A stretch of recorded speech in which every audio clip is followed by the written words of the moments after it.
Hello उत्कर्ष। Books अगर आपने books तो नहीं ली हैं, लेकिन जैसे आप कह रहे थे कि नेट पे आप देख पा रहे हो, तो उसमें सबसे पहले सिलेबस की बात करते हैं। बायो का 5 यूनिट्स हैं आपके सिलेबस में, और फर्स्ट यूनिट जो है that is diversity in the living world. और इसमें 4 चैप्टर्स हैं जिनमें क्या पढ़ेंगे हम। पहला तो वही है लिविंग वर्ल्ड, लिविंग बीइंग्स के कैरेक्टर्स। सेकंड होगा बायोलॉजिकल क्लासिफिकेशन, यानी कि किस तरह से जितने भी लिविंग बीइंग्स हैं उनको क्लासीफाई किया गया है या अलग अलग ग्रुप्स में बांटा गया है, अलग अलग किंगडम्स में। इनफैक्ट 5 किंगडम हैं, तो उनमें से थर्ड चैप्टर जो है वो बाकी 3 किंगडम इसी में आ जाएंगे। चौथा किंगडम प्लांट है और पांचवा है एनिमल किंगडम। तो इस तरह से ये सारा इसमें कवर होगा। सेकेंड यूनिट है आपकी structural organisation in plants and animals, है ना। प्लांट्स और एनिमल्स जो हैं वो किस तरह से ऑर्गेनाइज्ड होते हैं, या कह लीजिए उनमें बेसिकली हमने टिश्यूज़ पढ़ने हैं। ठीक है, तो एक तो होती है मॉर्फोलॉजी, एक होती है एनाटॉमी। मॉर्फोलॉजी होता है एक्सटर्नल स्ट्रक्चर और एनाटॉमी होता है इंटरनल स्ट्रक्चर। तो यहाँ पहले फ्लावरिंग प्लांट्स का है, ठीक है। एक चैप्टर में उसकी मॉर्फोलॉजी है, दूसरे में एनाटॉमी है।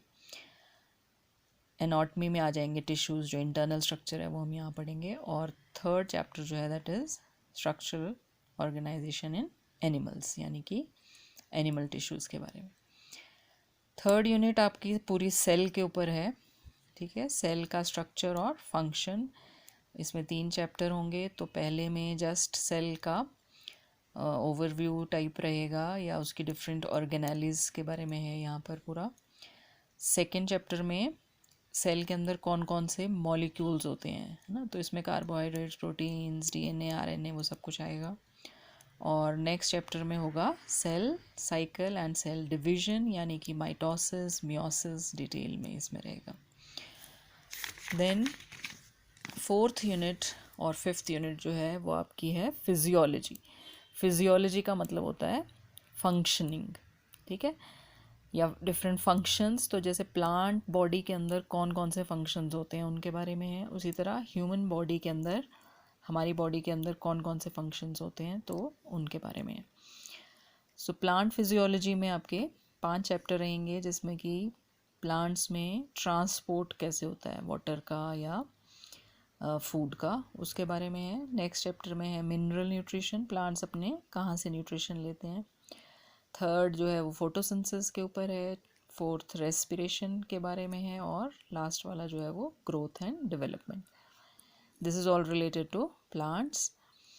ह्यूमन फिजियोलॉजी की बात करें तो हमारी बॉडी के अंदर देखो कौन कौन से फंक्शंस होते हैं। डाइजेशन है, ब्रीदिंग है, सर्कुलेशन है, एक्सक्रीशन है, लोकोमोशन एंड मूवमेंट है, और न्यूरल कंट्रोल एंड कोऑर्डिनेशन, जिसमें कि ब्रेन, स्पाइनल कॉर्ड का स्ट्रक्चर आ जाएगा। और लास्ट जो है केमिकल कोऑर्डिनेशन, जिसमें कि एंडोक्राइन ग्लैंड्स और उनके हार्मोन्स के बारे में।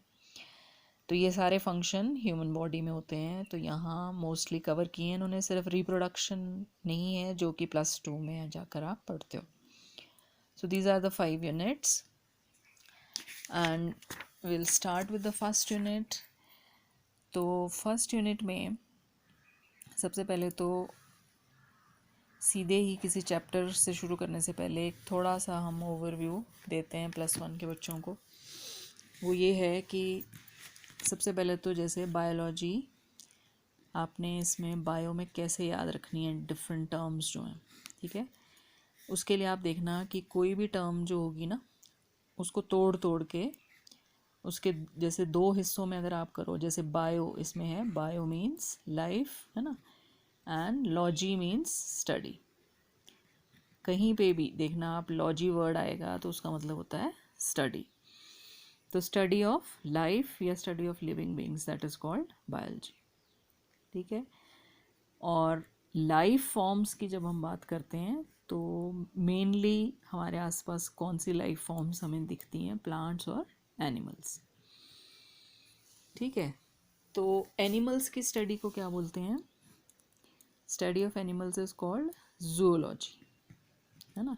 अगेन लॉजी वर्ड आ गया है, दैट मीन्स स्टडी। जू मीन्स ZOO, जू जहाँ पे भी आएगा इट मीन्स एनिमल्स, ठीक है। सो स्टडी ऑफ एनिमल्स जो है that is called zoology and study of plants is called, वैसे तो इसको बॉटनी कहते हैं, लेकिन अगर आप इन्हीं टर्म्स में चाहते हो जैसे लॉजी, तो फाइटोलॉजी भी कह सकते हो आप इसको, ठीक है। अगेन लॉजी मीन्स स्टडी और फाइटो का मतलब होता है प्लांट्स। आपने याद रखना है, कभी भी वर्ड आएगा फाइटो तो वो प्लांट्स के लिए आता है। अदरवाइज इसको बॉटनी भी कहते हैं। Study of plants is called botany, study of animals is called zoology, ठीक है। तो यहाँ पर मेन दो ब्रांचेस तो यही होती हैं बायोलॉजी की। वैसे तो बहुत सी ब्रांचेस है ना, जैसे आपने माइक्रोबायोलॉजी है, बायोटेक्नोलॉजी है ना, या भी मॉर्फोलॉजी, फिजियोलॉजी, इस तरह से बहुत सी ब्रांचेस हैं। बट यहाँ पे हम फ़िलहाल बात करेंगे जो कुछ एक साइंटिस्ट के नाम हैं जो कि आ भी जाते हैं। जैसे बायोलॉजी, फादर ऑफ बायोलॉजी की बात करें तो कौन है? एरिस्टोटल, ठीक है। एरिस्टोटल को फादर ऑफ बायोलॉजी कहा जाता है and also father of zoology, ठीक है। फादर ऑफ जोलॉजी भी एरिस्टोटल को ही कहते हैं। जबकि father of botany that is Theophrastus, THEOPHRASTUS, Theophrastus, he is known as father of botany, ठीक है। फादर ऑफ बायोलॉजी कौन है? एरिस्टोटल, और एनिमल्स पे भी इन्होंने ही काफ़ी काम किया था, तो फादर ऑफ जोलॉजी भी इन्हीं को कहते हैं। दो साइंटिस्ट के नाम ये हो गए। तीसरा नाम आपने एक और याद रखना है, वो है लेमार्क। लेमार्क के बारे में क्या क्वेश्चन आता है इससे रिलेटेड कि who coined the term biology, biology word किसने दिया था? तो वो लेमार्क ने दिया था, ठीक है। Lamarck coined the term biology. तो HP बोर्ड के हिसाब से ये कुछ एक चीज़ें हैं एक एक नंबर के लिए जो पूछ सकते हैं। बाकी तो धीरे धीरे जैसे जैसे हम करेंगे तो आपको और बहुत सी टर्म्स, नई टर्म्स सीखने को मिलेंगी। जैसे यहाँ पे जो कंसेप्ट मैंने आपको दिया वो थोड़ा सा अगर यहाँ अप्लाई करें, जैसे अभी मैंने आपको कहा ना मॉर्फोलॉजी, लॉजी मीन्स स्टडी, ठीक है, और मॉर्फो होता है एक्सटर्नल कैरेक्टर्स, है ना। या फिर जैसे आपके 4th और 5th यूनिट है फिजियोलॉजी, तो अगेन लॉजी मीन्स स्टडी और फिजियो वर्ड आता है फंक्शनिंग के लिए या वर्किंग के लिए। तो किसी भी ऑर्गेनिज्म के अंदर कौन कौन से फंक्शन होते हैं उसको स्टडी करना, दैट इज़ कॉल्ड फिजियोलॉजी। तो इस तरह से बायो की टर्म्स को याद रखने का ये वो है।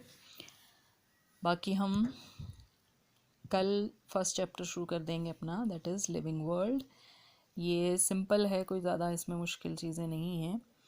बाकी आपको ये भी बता दें कि आपका +1 का जो सिलेबस है PMT पॉइंट ऑफ व्यू से बहुत मैटर करता है ये, है ना। पता होगा शायद आपको 60% सिलेबस जो है PMT में वो नीट में वो +1 का आता है और +2 से 40% आता है। तो ये ज़्यादा ध्यान देने वाली क्लास है। तो कल से हम फर्स्ट चैप्टर शुरू करेंगे। Thank you.